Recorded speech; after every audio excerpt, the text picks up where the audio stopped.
Hello happy gardeners. Previous వీడియోస్లో మనము సమ్మర్లో మల్లె చెట్టు ఎలా కేర్ చేయాలో చూసాము. అండ్ మల్లెపూలతో పాటు అన్ని రకాల ఫ్లవర్స్కి ఎలాంటి ఫర్టిలైజర్ ఇస్తే గుత్తులు గుత్తులుగా చెట్టు నిండా ఫ్లవర్స్ ఎలా వస్తాయో చూసాం కదా. సో ఈ వీడియోలో మన అందరికీ ఇష్టమైన వాటర్ లిల్లీస్ అండ్ లోటసెస్ సమ్మర్లో చెరువులలాగా రోజు ఎన్నో పూలు పూయాలంటే ఎలాంటి ఫర్టిలైజర్ వాడాలో డీటెయిల్గా చూద్దాము. అండ్ లోటసెస్ అండ్ వాటర్ లిల్లీస్ని రీపాట్ చేసేటప్పుడు ఎలాంటి టిప్స్ ఫాలో అవ్వాలో కూడా చూద్దాము. ఈ వీడియోలో చూపించిన tips water lilies and lotuses, regular bloomers, hardy and tropical varieties అన్నిటికీ ఫాలో అవ్వచ్చు, అన్నిటికీ సేమ్. సో ఇనీషియల్గా ఎక్సెస్ వాటర్ని రిమూవ్ చేసేయాలి. నా పాండ్లో సాయిల్ చాలా లూజ్గా ఉంది. సాయిల్ గట్టిగా ఉంటే మాత్రం వాటర్లో సాయిల్ లూజ్ చేసుకొని కేర్ఫుల్గా ప్లాంట్స్ని రూట్స్తో సహా బయటకు తీసి పక్కన పెట్టుకోవాలి అండ్ క్లీన్ చేసుకోవాలన్నమాట.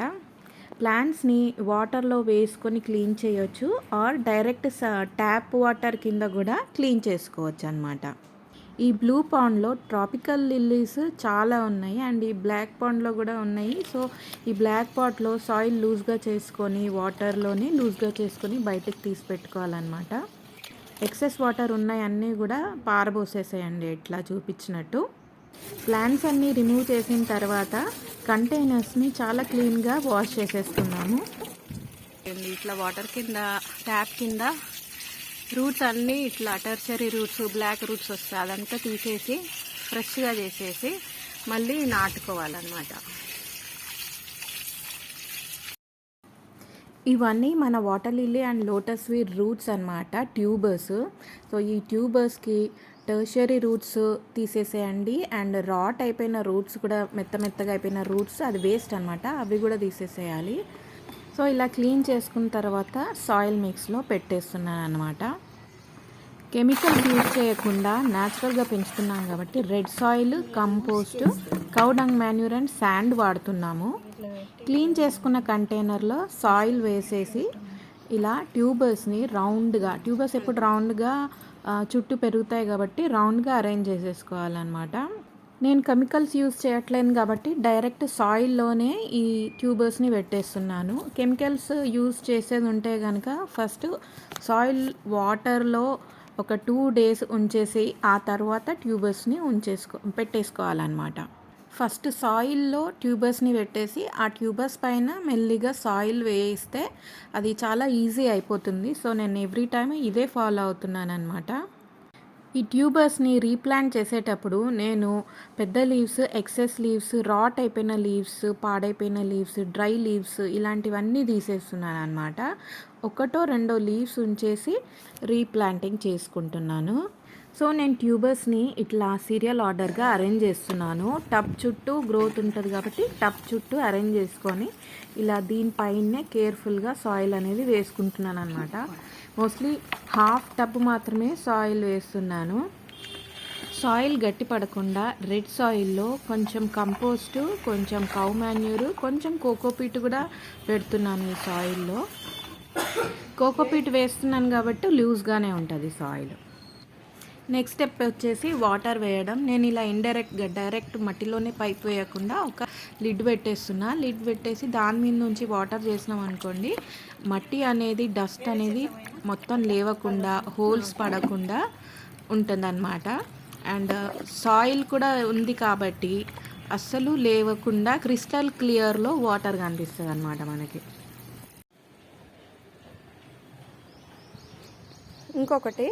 ఇది ఇంకొక స్మాల్ టైనీ ప్లాంట్ రూట్ అనమాట. దీనికి ఇక్కడ సైడ్కి ఈ ప్రొజెక్షన్ ఉంది కదా, ఇది మళ్ళీ ఇంకొక ప్లాంట్ లాగా వస్తుంది అనమాట. సో ఇది యాజ్ ఇట్ ఈజ్ ఇట్లా నీళ్ళలో వేసినా అది ఫ్లోట్ అయ్యి మళ్ళీ లీఫ్ వచ్చే అంత ఉంటుంది అనమాట. సో ఈ నీళ్ళలో వేసేద్దాము.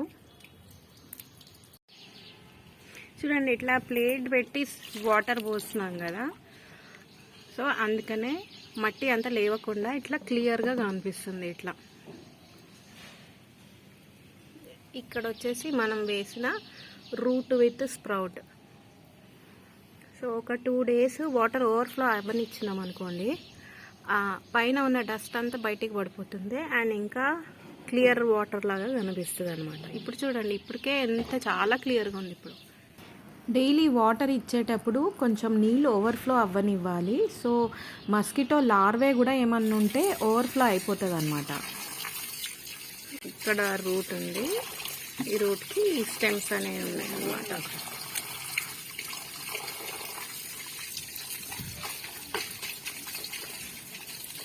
ఈ బ్లాక్ కలర్ హెయిరీ స్ట్రక్చర్ అంతా మ్యాక్సిమం వీలైనంత తీసేయాలి, ఇప్పుడు ఫ్రెష్ గ్రోత్ అనేది ఉంటుంది.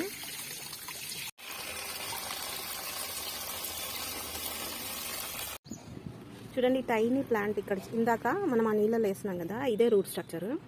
ఈ రూట్ స్ట్రక్చర్ దగ్గర ఇక్కడ రూట్ స్ట్రక్చర్కి ఈ టైనీ లీవ్స్ స్టెమ్స్ వచ్చేసినాయి చూసినా. ఇది ఇంకా small tiny thing, small root స్ట్రక్చర్కే ఒక స్టెమ్ వచ్చేసింది, వెరీ టైనీ లీఫ్, 1 సెంటీమీటర్ ఉంది ఇది. ట్యూబర్స్ కాకుండా రైజోమ్స్ ప్లాంట్స్ ఉన్నవి నేను కూడా ఇలానే పెట్టేస్తున్నాను. సాయిల్ వేసేసి సాయిల్ మిక్స్ వేసి ఫస్ట్ ఇలా రైజోమ్స్ పెట్టేస్తున్నాను. పెట్టేసి దాని మీద మళ్ళీ కొంచెం సాయిల్ అనేది వేసేసుకుంటాం అన్నమాట.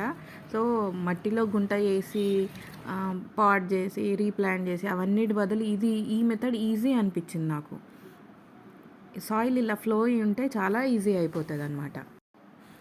అగైన్ వాటర్ చేసేటప్పుడు ఒక లిడ్ పెట్టేసి దాని మీద నుంచి పైప్లో వాటర్ వచ్చినాయి అనుకోండి, సాయిల్ డస్ట్ ఏమాత్రం డిస్టర్బ్ కాకుండా క్రిస్టల్ క్లియర్గా మనము వాటర్ మెయింటైన్ చేయొచ్చు. ఇట్లా ఏమైనా ఖాళీ స్టెమ్స్ ఉన్నాయనుకోండి వితౌట్ లీఫ్ ఇట్లా పాడైపోయినా కానీ ఆ స్టెమ్ తీసేసేయాలి, జాగ్రత్తగా తీయాలి, లేకపోతే కొంచెం ప్లక్ చేస్తే ఆ వేర్లతో సహా బయటకు వచ్చేస్తాయి. ఇప్పుడే ప్లాంట్ చేసినాం కదా, డెలికేటే ఉంటుంది, మట్టి గట్టిగా అయిపోదు అప్పుడే. సో ఇక్కడ ఒకటి స్టెమ్ ఒకటి ఉంది వితౌట్ లీఫ్, ఇక్కడ ఒకటి ఉంది స్టెమ్ వితౌట్ లీఫ్, అది తీసేసేయాలి అడుగు. ఎందుకంటే దానికి యూజ్ అయ్యే ఫర్టిలైజరు మంచి లీవ్స్ ఉన్న వాటికి యూజ్ చేయొచ్చు, అప్పుడు గ్రోత్ లేని వాటికి ఫర్టిలైజ్ చేయాల్సిన అవసరం ఉండదు. ఇది చూడండి, ఇది యాస్టీస్ ఇలా వదిలేసినా కానీ అది it will find out its own root అనమాట, మట్టిలోకి వెళ్ళిపోతుంది, లీవ్స్ వచ్చేస్తాయి మనకి. సో ఫైనలీ మన వాటర్ లిలీస్ అండ్ లోటసెస్కి అన్లిమిటెడ్ ఫ్లవర్స్ రావడానికి ఏ ఫర్టిలైజర్స్ ఇవ్వాలో చూద్దాము. మార్కెట్లో మనకి చాలా కాంబినేషన్స్లో ఎన్పికే ఫర్టిలైజర్స్ దొరుకుతాయి అన్నమాట. నైట్రోజన్ లీవ్ స్ట్రక్చర్ని ఇంప్రూవ్ చేస్తుంది, ఫాస్ఫరస్ ఏమో root structure and flowers and ఫ్రూట్స్ని బ్లూమింగ్కి వర్క్ చేస్తుంది అనమాట. పొటాషియం వచ్చేసి ప్లాంట్స్ ఓవరాల్ గ్రోత్కి యూస్ చేస్తాము. 10, 26, 26, 12, 32, 16, 14, 6, 21, 10, 26, 26, 13, 40, 13 ఇలా చాలా కాంబినేషన్స్లో దొరుకుతుంటాయి. మార్కెట్లో దొరికే డిఏపిలో నైట్రోజన్ అండ్ ఫాస్ఫరస్ ఉంటుంది అండ్ పొటాషియం ఉండదు అనమాట. మనకి ఫ్లవరింగ్ ఎక్కువ కావాలి కాబట్టి ఫాస్ఫరస్ రేషియో ఎక్కువ ఉండి నైట్రోజన్ తక్కువ ఉన్న కాంబినేషన్ తీసుకొని మనము ప్లాంట్స్కి ఇవ్వచ్చు అనమాట. వీడియోలో చూపించినట్టు హాఫ్ స్పూన్ మన సెలెక్టెడ్ ఫర్టిలైజర్ని పేపర్లో ఇలా ఫోల్డ్ చేసి మట్టి లోపలికి కుచ్చేయచ్చు అనమాట. So granules, tablets, powders, salts varieties ఉంటాయన్నమాట ఎన్బీకే. మనకి ఏది అవైలబుల్గా ఉంటే ఫాస్ఫరస్ కంటెంట్ ఎక్కువ ఉన్నది చూసుకొని మనము ప్లాంట్స్కి ఎవ్రీ 15 to 20 days ఇస్తే అప్పుడు అన్లిమిటెడ్ బ్లూమ్స్ అనేది వస్తాయి అన్నమాట. సో ఈ ఇన్ఫర్మేషన్ మీకు యూస్ఫుల్ అయింది అనుకుంటున్నాను. Thank you for watching.